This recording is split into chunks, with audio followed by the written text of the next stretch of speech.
မင်္ဂလာပါခင်ဗျာဒီနေ့ကျွန်တော် Facebook page ပိုင်ရှင်များအတွက် Business Suite လို့ခေါ်တဲ့ application လေးတစ်ခုကိုအသုံးပြုပုံပြုနည်းလေးကိုကျွန်တော်မျှဝေလိုက်ရပါတယ်ခင်ဗျာ Facebook သုံးတဲ့လူဟာ Messenger ကိုတွဲသုံးလို့ပဲကျွန်တော်တို့ Facebook page ဖန်တီးထားတဲ့ပုံကိုယ်တွေကလည်း Business Suite လို့ခေါ်တဲ့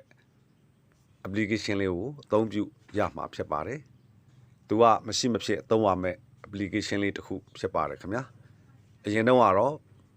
Facebook page manager လို့ခေါ်ပါတယ်ခင်ဗျာအခု business suite လို့ခေါ်ပါတယ်ဒီ business suite ရဲ့ creator studio ဟာအားလုံးဟာသူကအားလုံးဒီ3ခု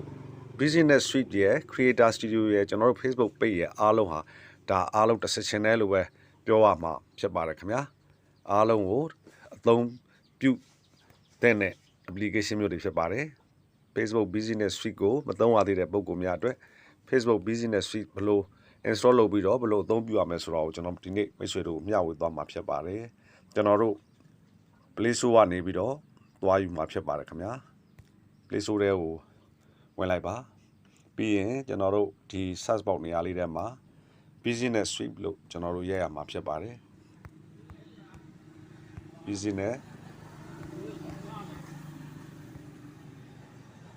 Business Suite လို့ကျွန်တော်တို့ရိုက်ပြီးတော့ရှားမှာဖြစ်ပါတယ်ဒါဆိုလို့ရှိရင်ဒါမီတာ business suite ဆိုပြီးတော့ကျွန်တော်တို့ပေါ်လာမှာဖြစ်ပါတယ်ခင်ဗျာဒီ application လေးကိုကျွန်တော်တို့ဖုန်းထဲကို install သွင်းရမှာဖြစ်ပါတယ်ဒါဆိုလို့ရှိရင်ကျွန်တော်တို့ business suite ကိုကျွန်တော်တို့ဖုန်းထဲကိုရောက်လာဖြစ်ပါတယ်ဒီနေရာမှာ open ကိုနှိပ်လိုက်လို့ရှိရင် application ထဲကိုရောက်သွားမှာဖြစ်ပါတယ်ကျွန်တော်ကတော့ပြန်ထွက်ပြီးကမှ phone screen ကနေပြီးတော့ application ကိုတွားရောက်ပြီးတော့ဝင်မှာဖြစ်ပါတယ်ခင်ဗျာကျွန်တော်Play Store ထဲကပြန်ထွက်လိုက်ပါတယ်ပြီးမှကျွန်တော် Business Suite ကိုဒီမှာသွားပြီးတော့ကျွန်တော် login လုပ်မှာဖြစ်ပါတယ်ခင်ဗျာမှာကျွန်တော်တို့ email နဲ့ password ကိုထည့်ရမှာဖြစ်ပါတယ်မိတ်ဆွေတို့ရဲ့ email တို့ဒီမို့မိတ်ဆွေတို့ဖုန်းနံပါတ်ဖွင့်ထားရင်လည်းဖုန်းနံပါတ်ထည့်ပြီးတော့ password ကိုရိုက်ရမှာဖြစ်ပါတယ်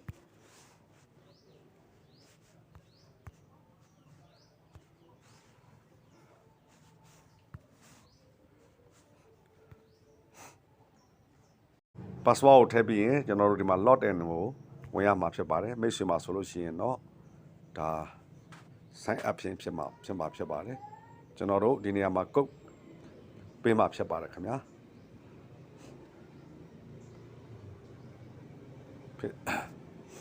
Facebook ကနေပြီးတော့ဒီမှာကျွန်တော်ကတော့ two factor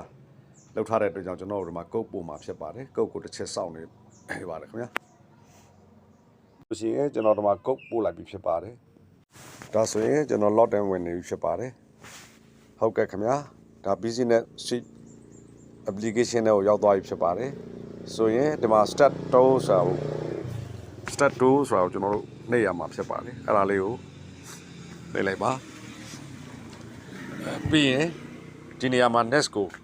နှိပ်ရမှာဖြစ်ပါတယ်ပြီးရင်နောက်တစ်ခါဒီမှာ next ကိုနှိပ်ရမှာဖြစ်ပါတယ် explore more to Amsterdam ဆိုတဲ့နေရာမှာလေ next ကိုနှိပ်ရမှာဖြစ်ပါတယ်ခင်ဗျာ select what you want to work on ဆိုတဲ့နေရာမှာလေ done ကိုကျွန်တော်နှိပ်ရမယ်ဆိုလို့ရှိရင်ကျွန်တော်တို့ဒီမှာရှိတဲ့ကျွန်တော်တို့ manage လုပ်တဲ့ page တွေအားလုံးဟာဒီမှာပေါ်လာမှာဖြစ်ပါတယ် tap here to create a post story or aid ဆိုတာကျွန်တော်တို့ဒီနေရာမှာ aid တွေကိုလည်းကျွန်တော်တို့လုပ်လို့ရတယ်နောက်ပြီးလို့ရှိရင် post တွေ story တွေလည်းဒီနေရာနေပြီးတော့တနေရာနဲ့လုပ်လို့ရပါတယ်ခင်ဗျာအဲ့ဒီမှာကျွန်တော် okay လို့ကျွန်တော်လုပ်လိုက်မှာဖြစ်ပါတယ်ဆိုတဲ့အခါကျတော့ကျွန်တော်ဒီမှာကျွန်တော်လုပ်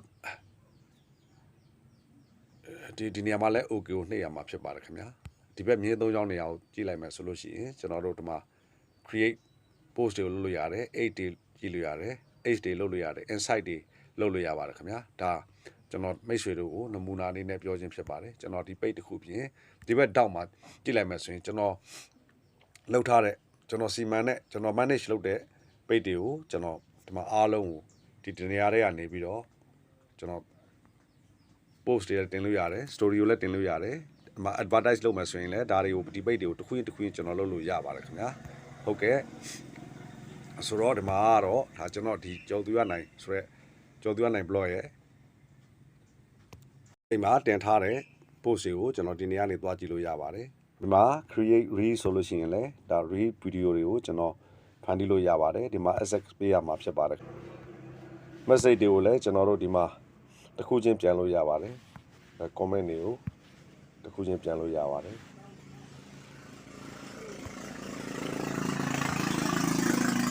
ကျေးဇူးပါဟုတ်ကဲ့ဒါတွေကိုလည်းကျွန်တော်တစ်ခုချင်းပြန်လို့ရပါတယ်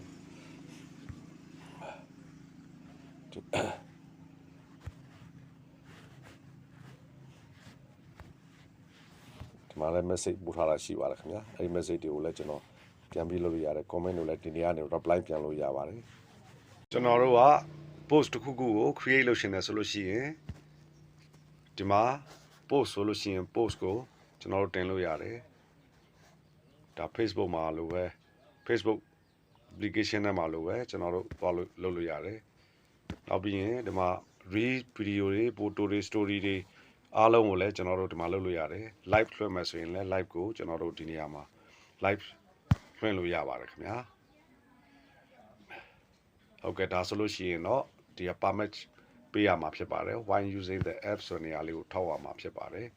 ဒီနေရာမှာလည်း allow business suit to record audio ဆိုတာမှ record လို့ permission ပေးရမှာဖြစ်ပါတယ်ခင်ဗျာကျွန်တော်ဒီဗီဒီယိုလေးကိုဝင်ရောက်ကြည့်ရှုတဲ့အတွက်ကြောင့်အထူးပဲကျေးဇူးတင်ပါတယ် Facebook page တစ်ခုကိုရှိပြီးတော့ business suite မသုံးသေးတဲ့မိတ်ဆွေများအတွက်ရွေးပြီးတော့ဒီဗီဒီယိုလေးကိုလုပ်လိုက်ရခြင်းဖြစ်ပါတယ်ခင်ဗျာဒီဗီဒီယိုလေးကိုအဆုံးထိဝင်ရောက်ကြည့်ရှုပေးတဲ့အတွက်ကြောင့်အထူးပဲကျေးဇူးတင်ပါတယ်မိတ်ဆွေများအားလုံးပဲရှင်လန်းချမ်းမြေ့ကြပါစေခင်ဗျာ